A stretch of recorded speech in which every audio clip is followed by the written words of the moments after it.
ଆଜିର ଅଧ୍ୟାୟକୁ ସମସ୍ତ ଛାତ୍ରଛାତ୍ରୀମାନଙ୍କୁ ସୁସ୍ୱାଗତମ୍। ଆଜି ଆମେ ପଢ଼ିବା ଜୀବ ଓ ନିର୍ଜୀବ।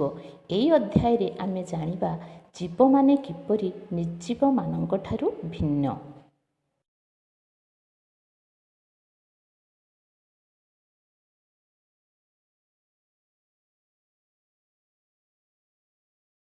ଜୀବମାନେ କେତେକ ବିଶେଷ ଗୁଣରେ ନିର୍ଜୀବ ଠାରୁ ଅଲଗା। ଯେପରିକି ଜୀବମାନଙ୍କର ନିଜସ୍ୱ ଚଳନ ରହିଛି, ମାତ୍ର ନିର୍ଜୀବର ନିଜସ୍ୱ ଚଳନ ନାହିଁ। ଜୀବଟିଏ ନିଜର ଖାଦ୍ୟ ଅନ୍ୱେଷଣ ପାଇଁ, ଜଳ ଅନ୍ୱେଷଣ ପାଇଁ କିମ୍ବା ଅନ୍ୟାନ୍ୟ କାରଣ ନିମିତ୍ତ ଗୋଟିଏ ସ୍ଥାନରୁ ଆଉ ଗୋଟିଏ ସ୍ଥାନକୁ ଗତି କରି ପାରିଥାଏ। ସେହିପରି ଉଦ୍ଭିଦର ପ୍ରତ୍ୟକ୍ଷ ଚଳନ ନଥିଲେ ମଧ୍ୟ ଉଦ୍ଭିଦର ଡାଳ ପତ୍ର ସୂର୍ଯ୍ୟାଲୋକ ଆଡ଼କୁ ଗତି କରିଥାଏ।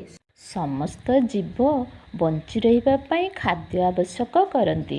ଖାଦ୍ୟ ଜୀବକୁ ଶକ୍ତି ପ୍ରଦାନ କରିବା ସହ ଚଳନ ଓ ବୃଦ୍ଧିରେ ସାହାଯ୍ୟ କରିଥାଏ। ଉଦ୍ଭିଦର ମଧ୍ୟ ଜୀବନ ରହିଛି। ଉଦ୍ଭିଦ ତା'ର ଚେର ଦେଇ ଖଣିଜ ଲବଣ ଓ ଜଳ ଖାଦ୍ୟ ରୂପେ ଗ୍ରହଣ କରିଥାଏ। ସମସ୍ତ ଜୀବର ଶାରୀରିକ ବୃଦ୍ଧି ହେଇଥାଏ। ସେମାନେ ସାନରୁ ବଡ଼ ହୁଅନ୍ତି। ଛୋଟ ଚାରା ଗଛଟିଏ କିଛି ବର୍ଷ ପରେ ବଡ଼ ଗଛରେ ପରିଣତ ହେଇଥାଏ। ଯେପରି ତମେମାନେ କିଛି ବର୍ଷ ପୂର୍ବରୁ ଛୋଟ ଥିଲ, ଏବେ ବଡ଼ ହୋଇ ଆସିଲଣି। ତେଣୁ ପ୍ରତ୍ୟେକ ଜୀବର ବୃଦ୍ଧି ରହିଛି, ମାତ୍ର ନିର୍ଜୀବର ବୃଦ୍ଧି ହୁଏ ନାହିଁ। ଜୀବମାନଙ୍କର ଆଉ ଏକ ଲକ୍ଷଣରେ ଦେଖିବା, ପ୍ରତ୍ୟେକ ଜୀବ ପ୍ରଶ୍ୱାସରେ ଅମ୍ଳଜାନ ଗ୍ରହଣ କରନ୍ତି ଓ ନିଶ୍ୱାସରେ ଅଙ୍ଗାରକାମ୍ଳ ତ୍ୟାଗ କରନ୍ତି।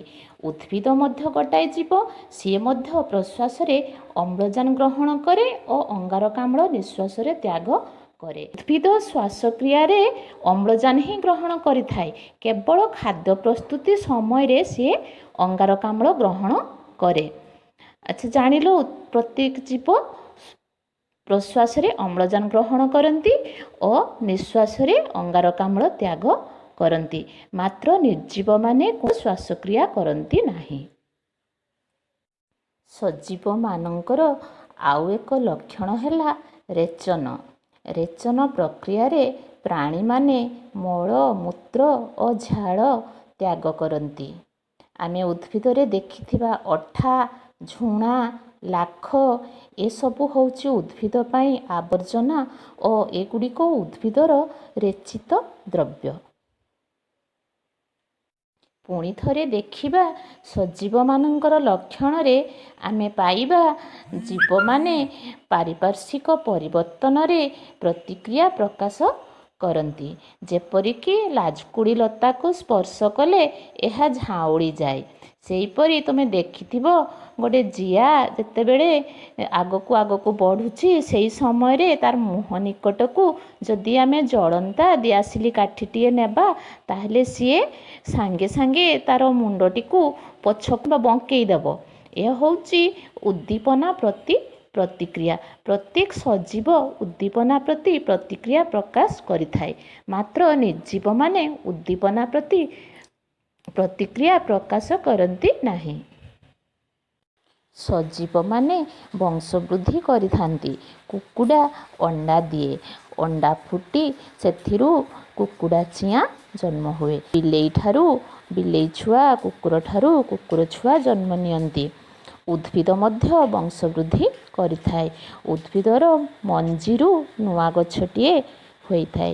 ସେହିପରି କେତେକ ଉଦ୍ଭିଦ ନିଜ ଡାଳରୁ ମଧ୍ୟ ବଂଶବୃଦ୍ଧି କରିଥାନ୍ତି। ଗୋଲାପ ଗଛ, ମନି ପ୍ଲାଣ୍ଟ ଏସବୁ ଡାଳରୁ ନୂଆ ଗଛ ହେଇଥାଏ। ଇଏ ହେଉଛି ଜୀବମାନଙ୍କର ବଂଶବୃଦ୍ଧି, ମାତ୍ର ନିର୍ଜୀବମାନେ ବଂଶବୃଦ୍ଧି କରିପାରନ୍ତି ନାହିଁ।